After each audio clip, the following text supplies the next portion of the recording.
My name's Alex and I'm the figure production coordinator and colouring artist for our new Adele figure for Madame Tussauds.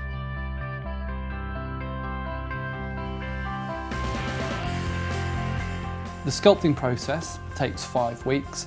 We have one sculptor sculpting the head and one sculpting the body.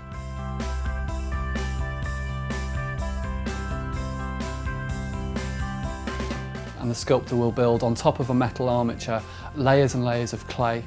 We get lots and lots of pictures from Adele from all different angles to get all the measurements and dimensions correct.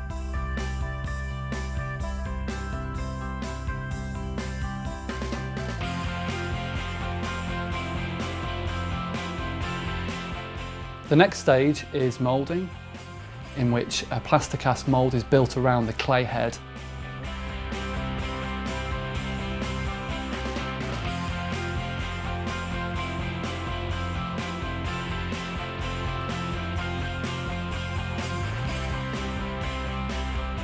And then afterwards that's removed and then the molten wax is then poured into that mould.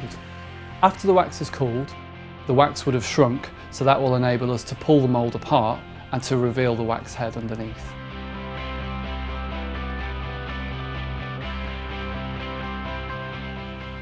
After the wax head's been cleaned, it then goes straight into hair insertion. It goes in there for 5 weeks and each strand of hair is inserted one at a time. It's real human hair that we use.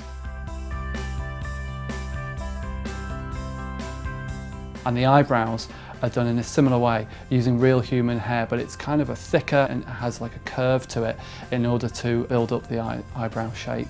Then after that's all been finished, it can be then cut and styled just like any hairstyle on a real person.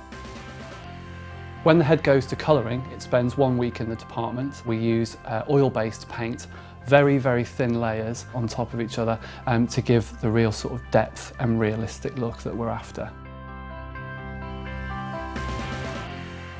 I worked on the head for Adele for a week.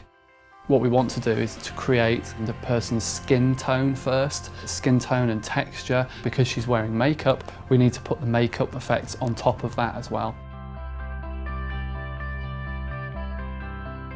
The final stage of the process is probably the most exciting part, and that's when we get to see all the elements come together as the figure gets finished for photography. The challenge with Adele's wax figure was it's much the same as any other wax figure that we do for Madame Tussauds, and that is when you create one, you want to create their persona and the feeling of that person. So when the fans come and see her and stand next to her, in the first few seconds they're going to say, "That's Adele." The distinctive features with the Adele figure is really interesting because you can really see the expression in her hands. You know, it's not just about the face, there's lots of elements coming together to give that kind of feeling of her persona coming through.